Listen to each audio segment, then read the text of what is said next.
Siamo qui con il segretario comunale di Chioggia di Forza Italia, Beniamino Boscolo. Questa mattina un convegno che parlerà di temi importanti, dalla pesca alle concessioni balneari. Come affronterete questo tema?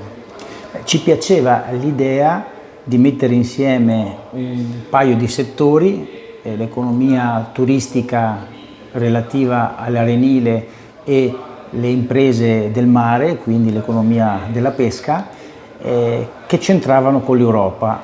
Abbiamo il nostro segretario regionale che è eurodeputato e quindi abbiamo coniugato le due cose, le esigenze e i fabbisogni del territorio con chi deve ascoltare per far pervenire delle risposte.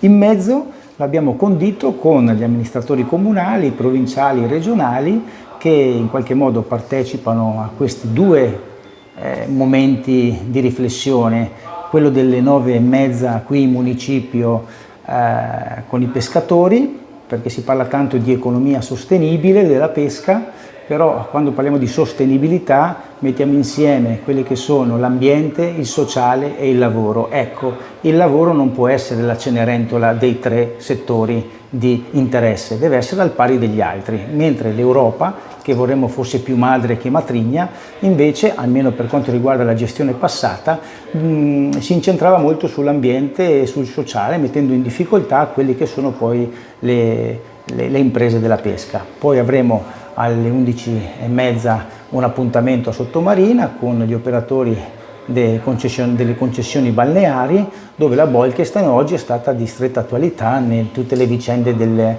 evidenze pubbliche. Anche lì, come Comune di Chioggia e come Provincia di Venezia, con i nostri amministratori, è stata attenzionata e alla fine, insomma, ci troveremo poi alla 12:30 a pranzo con tutti gli iscritti. Arrivederci. Siamo con Serena De Perini, assessore al demanio turistico. Oggi si parlerà, tra le altre cose, oltre che di pesca, anche di Europa, Bolkestein e le gestioni balneari, insomma, delle nostre spiagge. Su cosa verterà il suo intervento? Allora, assolutamente, lo dico un po' con il sorriso, io credo che la burrasca un po' a Chioggia sia passata, perché se la parola Bolkestein fa ancora tanta paura, di 160 concessioni circa del nostro territorio, agli uffici, ho fatto una verifica, circa una decina mancano all'appello di essere sistemate, situazioni particolari che magari non possono, o per dei cavilli, ancora non riescono ad essere sistemate.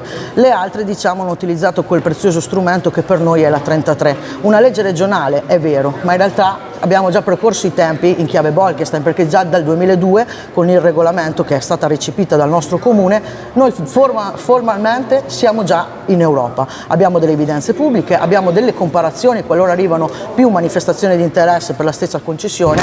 Ecco che gli uffici, devo dire, hanno gestito in maniera egregia tutto questo lavoro. Le domande pervenute prima della fine del 2023, secondo la sentenza, come diceva la sentenza appunto del Consiglio di Stato, sono state ultimate anche le comparazioni, ribadisco un buon 98%, non sono forte con le percentuali ma ci siamo, devo dire che è a posto, quindi sicuramente la burrasca, almeno per il nostro comune, è passata.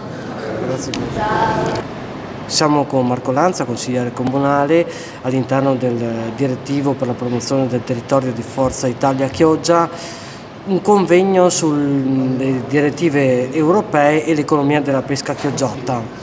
Di cosa si parlerà questa mattina? Grazie da Francesco. Sì, come hai detto prima, il mio ruolo all'interno di Forza Italia, all'interno del Consiglio direttivo di Chioggia, è quello della promozione del territorio. Un impegno che ufficialmente da 3 anni mi vede insomma in prima linea, e credo che per quello che riguarda la nostra città, con l'aiuto ovviamente di Forza Italia, oltre che di tutte quante le realtà politiche che risiedono appunto in questo territorio, stiamo ottenendo dei grandissimi risultati.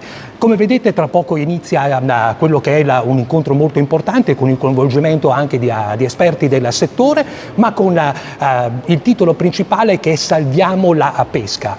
La pesca si può naturalmente salvare, soprattutto con l'impegno di coloro che sono i primi attori assoluti. Ne avremo 2 come relatori oggi, ma avremo appunto la presenza di chi ogni giorno in mare, in laguna e in tutti gli aspetti che riguardano appunto la nostra città città. Io dico spesso il mare abbraccia la laguna in uno scenario fantastico, ebbene questi protagonisti ci porteranno il loro contributo.